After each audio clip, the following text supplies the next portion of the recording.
दोस्तों इस वीडियो में हम लोग समकोण त्रिभुज के बारे में पढ़ेंगे। समकोण त्रिभुज, जिस त्रिभुज का एक कोण समकोण हो उसे समकोण त्रिभुज कहते हैं। देखिए, कोई ऐसा त्रिभुज जिसका एक कोण, यानी त्रिभुज में तीन कोण होते हैं, तीनों कोण में से एक कोण समकोण हो जाएगा। समकोण का मतलब हुआ कि वो 90 डिग्री के बराबर हो जाए, यानी कोई एक कोण समकोण हो जाए तो उस त्रिभुज को नाम हो जाता है समकोण त्रिभुज। ठीक है, तो इस त्रिभुज को हम लोग ए बी सी से डिनोट कर रहे हैं। तो यहाँ पे देखिए, कोण बी है जो समकोण है, और ये समकोण के सामने वाला जो भुजा होगा उसको हम लोग सबसे बड़ी भुजा, यानी 90 डिग्री के सामने वाला भुजा सबसे बड़ी भुजा होगा, और सबसे बड़ी भुजा को हम लोग कर्ण बोलेंगे। ठीक है, तो यहाँ पे हम लोग सीखेंगे कि यदि समकोण त्रिभुज को मतलब बड़ी भुजा के अलावा छोटी भुजा में से कोई एक भुजा दिया हुआ रहे तो हम लोग दोनों भुजा को कैसे निकालेंगे। तो पहले हम लोग एक फैक्ट है उसको हम लोग जानेंगे कि समकोण त्रिभुज का जो कर्ण होता है जो लंब के और आधार के स्क्वायर के योग के बराबर होता है। समकोण त्रिभुज के दो छोटी साइडों के वर्गों का योग तीसरी साइड के बराबर होती है। यानी कि समकोण त्रिभुज ए बी सी में कोण बी है जो समकोण है, तो समकोण के सामने वाली भुजा ए सी है जो कि कर्ण हो गया, यानी सबसे बड़ी भुजा हो गया। तो यहाँ पे बोल रहा है कि दो छोटी साइड, यानी सबसे बड़ी भुजा ए सी है, यानी ए सी है जो सबसे बड़ी है, तो दो छोटी भुजा, एक ए बी हो गया और एक बी सी हो गया। तो यहाँ पे ए बी के स्क्वायर प्लस बी सी के स्क्वायर है जो बराबर हो जाएगा ए सी के स्क्वायर के।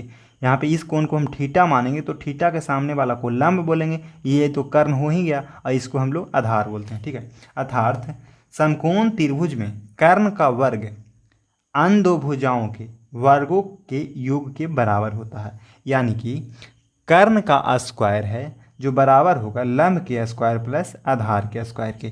यहाँ पे ये वाला भुजा हम कर्ण बोलेंगे, इसको आधार, और ये वाला है जो लंब है, यानी कि ए सी के स्क्वायर बराबर होगा ए बी के स्क्वायर प्लस बी सी के स्क्वायर। देखिए यहाँ पे समकोण त्रिभुज का एक भुजा दिया हुआ ये है 4, एक 3 और एक 5। तो अभी हम लोगों ने पढ़ा कि कर्ण का जो वर्ग होता है, यानी कि कर्ण कितना है तो 5, यानी 5 के स्क्वायर है जो बराबर होगा लंब के स्क्वायर प्लस आधार के स्क्वायर के, यानी कि 4 के स्क्वायर और प्लस 3 के स्क्वायर को। चलिए इसको हम लोग गुना कर लेते हैं। 5 का वर्ग होता है 25, 4 का वर्ग होता है 16 और 3 का वर्ग होता है 9। यहाँ पे 25 आ गया इसका, और 16 में 9 ऐड करेंगे तो 25, यानी कि ये जो त्रिभुज है जो कैसा हो गया, ये समकोण त्रिभुज है। हम लोग इसको चेक करते हैं कि ये समकोण त्रिभुज है कि नहीं है। तो समकोण त्रिभुज में क्या होता है कि कर्ण का वर्ग लंब के वर्ग प्लस आधार के वर्ग के योग के बराबर होता है। तो यानी कि देखिए यहाँ पे 6 का जो वर्ग हो गया 36, 3 का वर्ग हो गया 9, 4 का वर्ग हो गया 16।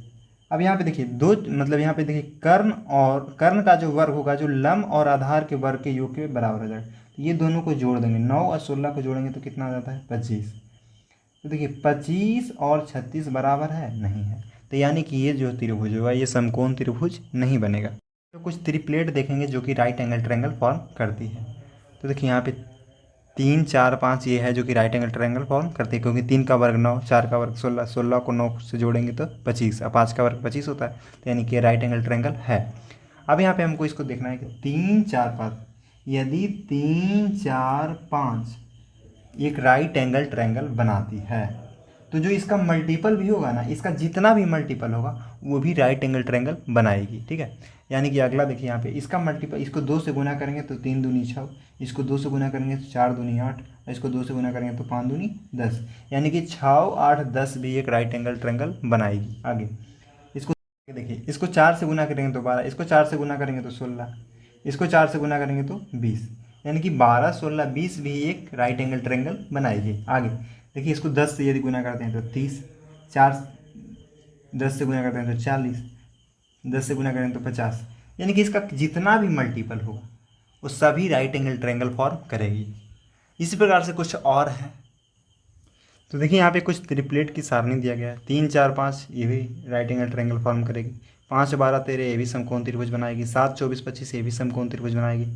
8, 15, 17 ये भी समकोण त्रिभुज बनाएगी।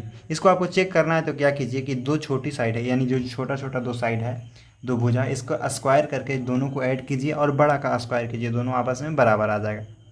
तो समझिएगा कि एक ऐसा त्रिभुज बनाएगा, समकोण त्रिभुज बनाएगा। जब किसी समकोण त्रिभुज की कोई एक छोटी भुजा ज्ञात हो, पहला कि जब दी हुई भुजा विषम हो।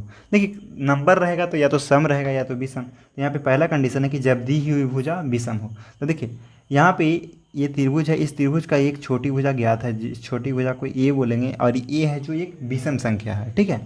तो यहाँ पे जो कर्ण होगा, जो कर्ण होगा ए स्क्वायर प्लस 1/2, ठीक है। और इसका ये वाला भुजा होगा जो कि ए स्क्वायर माइनस 1/2, ठीक है। यानी कि जब दी हुई संख्या विषम हो, यानी कि जो ए है जो विषम संख्या है, तो इसका जो सबसे बड़ी भुजा होगा जो ए स्क्वायर प्लस 1/2 होगा, और इसका ये छोटी भुजा होगा जो ए स्क्वायर माइनस 1/2 होगा। यानी कि यहाँ पे 3 है, जो ये भुजा है जिसका 3 है, एग्जाम्पल से समझते हैं, ये 3 है, ठीक है। तो ये जो कर्ण होगा जो 3 के स्क्वायर प्लस 1/2, तो यानी कि 3 3 9 1 10/2, यानी कि 10 3 3 9 1 10, 3 का वर्ग 9 और 9 1 10, 10/2 का मतलब कितना हो गया, ये वाला भुजा 5 हो जाएगा, ठीक है। यहाँ पे समझते हैं 3 का वर्ग माइनस 1/2, यानी 3 का वर्ग कितना हो गया, तो 3 का वर्ग 9, 9 में से 1 गया 8, 8/2 का मतलब 8, 8/2 का मतलब 4, यानी ये वाला भुजा कितना हो गया, 4 हो गया, ठीक है। अगला हम लोग समझते हैं कि मान लीजिए कि यहाँ पे सबसे छोटी भुजा है जो 5 रहे, तो या अगला भुजा क्या हो जाएगा, तो 5 के स्क्वायर माइनस 1/2 होगा, ठीक है। और एक और भुजा जो कि सबसे बड़ी भुजा क्या हो जाएगा, तो 5 के स्क्वायर प्लस 1/2। यदि इसको हम लोग सोल्व करते हैं तो 5, ठीक है, यहाँ पे 5, आगे 5 का स्क्वायर 25, 25 में से 1 गया 24/2 के मतलब 12, आगे 5 के स्क्वायर 25, 25 एक 26, 26/2 के मतलब 13। अब यहाँ पे ध्यान दीजिए, इसको आप ये भी बोल सकते हैं, ये वाला भुजा जो है ना, इसको आप ये भी बोल सकते हैं कि जो कर्ण माइनस 1, तो वही तो यहाँ पे लिखा हुआ है, यानी कि सबसे छोटी भुजा दिया हुआ रहेगा और कर्ण निकाल देंगे, तो कर्ण में से 1 को हटा देंगे ना, तो ये वाला भुजा निकल जाएगा। जैसे देखिए यहाँ पे 5 आया तो 5 में से 1 को घटाए तो 4, यहाँ पे 12 आया, अब 13 आया, 13 में से 1 को घटाए तो 12।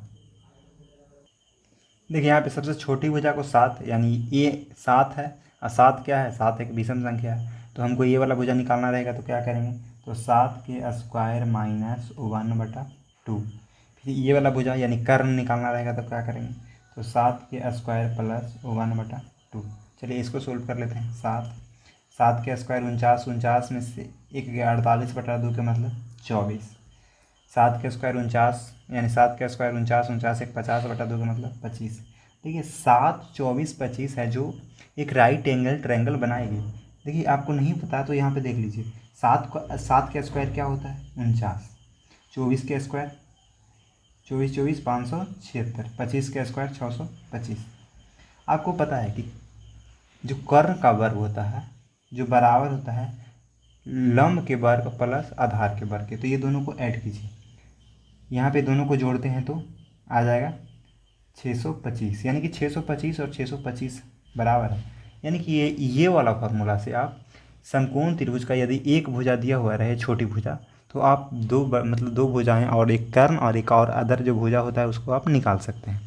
अब यहाँ से हम लोग दूसरा कंडीशन पढ़ते हैं कि यदि यहाँ पे ये रहेगा यदि सम संख्या तो क्या होगा। चलिए यहाँ पे दूसरा रूल को समझते हैं कि जब समकोण त्रिभुज की कोई एक भुजा ज्ञात हो और वो ज्ञात भुजा जो सम संख्या हो, यानी कि जो भुजा दिया हुआ है जो सम हो, तो हम लोग को ये वाला भुजा क्या हो जाएगा।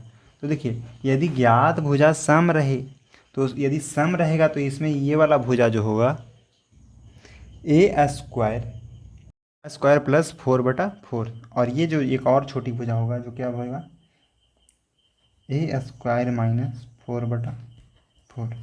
तो चलिए यहाँ पे हम समझते हैं। मान लीजिए यहाँ पे एक समकोण त्रिभुज का छोटी भुजा दिया हुआ है, तो छोटी भुजा यदि 4 है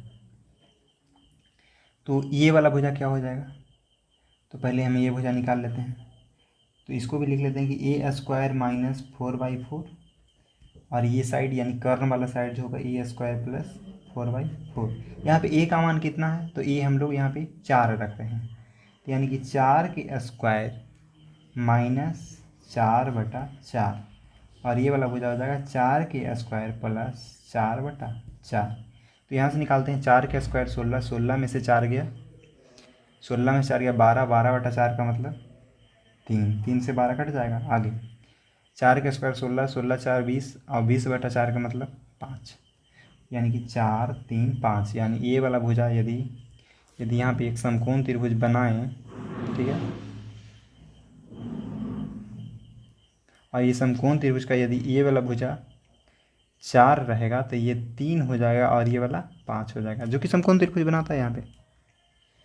इस प्रकार से हम लोग बहुत सारे निकाल सकते हैं, और कोई ज़रूरी नहीं है कि हो ही, ये रूल में है कि हो सकती है, कन्फर्म नहीं है, मतलब ऐसा नहीं है कि एकदम होबे करेगा। और बात ध्यान देना कि यदि ये 4 है, ये 3 है, ये 5 है, तो इसका जितना भी मल्टीपल होगा वो भी समकोण त्रिभुज बनाएगा, यानी 4 दूनी 8, 3 दूनी 6, 5 दूनी 10, ये भी एक समकोण त्रिभुज बनाएगा। आगे यदि इसको हम 3 से गुना करेंगे तो 15, इसको भी 3 से गुना करेंगे तो 12, और इसको भी 3 से गुना करेंगे तो 9, यानी कि 9, 15, 12 भी एक समकोण त्रिभुज बनाएगा। तो यहाँ पे कुछ बेसिक ट्रिपलेट दिया गया है, इसको आपको याद कर लेना है, ठीक है। तो दोस्त वीडियो अच्छा लगा तो वीडियो को लाइक कीजिए, चैनल को सब्सक्राइब कीजिए। Thanks for watching.